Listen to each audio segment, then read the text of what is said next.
မဲမင်္ဂလာပါရှင်အမားကအခုစက်ချုပ်စတင်မဲ့ညီမလေးတွေအတွက်ဘာတွေလိုအပ်လဲဆိုတာကိုမျှဝေပေးမှာဖြစ်ပါတယ်လိုအပ်တဲ့ပစ္စည်းလေးတွေပေါ့နော်ဘာတွေလိုအပ်လဲဘယ်လိုလေးတွေဝယ်ရမလဲဆိုတာကိုအမ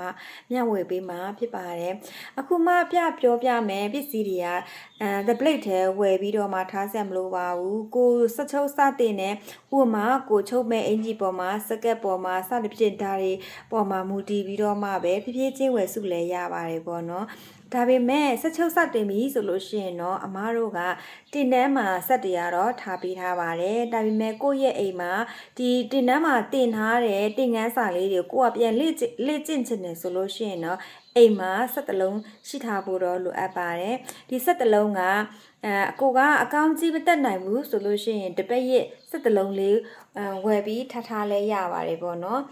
အခုဆက်တလုံးလိုအပ်တဲ့နံပါတ်1နံပါတ်2အနေနဲ့ကြတော့အမားတို့ကအထည်ညက်တဲ့ကက်ကြီးလေးတစ်လက်လိုပါတယ်နံပါတ်3အနေနဲ့ကြတော့ချစ်ဖြက်ကက်ကြီးအသေးလေးတစ်လက်လိုပါတယ်ချစ်ဖြက်ကက်ကြီးအသေးလေးပေါ့နော်မတို့ချုပ်တဲ့ချိန်ကျရင်ကက်ကြီးအသေးလေးတစ်လက်ချစ်ဖြက်ဖို့အတွက်အဲ့ဒါလေးလိုပါတယ်နံပါတ်4အနေနဲ့ကကြတော့အမားတို့ချုပ်ရိုးချုပ်တာစသည်လေ့ကျင့်ပြီးဆိုလို့ရှိရင်တော့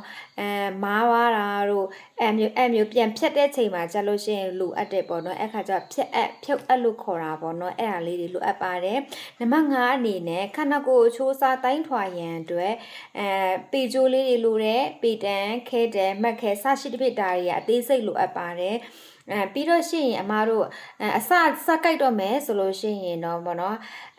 အစကိုတက်နိုင်တဲ့အမောက်အနေထားနဲ့ကိုကစကတ်ချုပ်မလားအင်ကြီးချုပ်မလားစသဖြင့်ကိုတင်ခန်းစာတင်ယူတဲ့အပိုင်းကမှမူတည်ပြီးတော့မှအစလေးတွေလိုအပ်တယ်ပေါ့နော်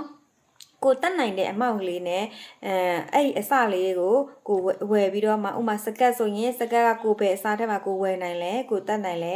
အစလေးတွေလိုအပ်တယ်ကိုမှအင်ဂျီစတင်မယ်ဆိုလို့ရှိရင်မောရင်ဖုံးရင်စီစသဖြင့်ပုံစံလေးစတင်မယ်ဆိုအမားတို့ကဘယ်ကိုတင်နန်းကြည့်ရလဲရှိထားတယ်ပေါ့နော်ကိုကလည်းဒီတင်နန်း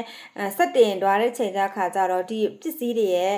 လိုအပ်ချက်လေးရှိတယ်ပြီးတော့ခါကျအမြဲတစေလိုအပ်နေပြီပေါ့နော်မပြီးမချင်းပေါ့နော်လိုအပ်နေတာဆိုကိုရဲ့အတိုင်းထွာတစ်ခုနဲ့ကို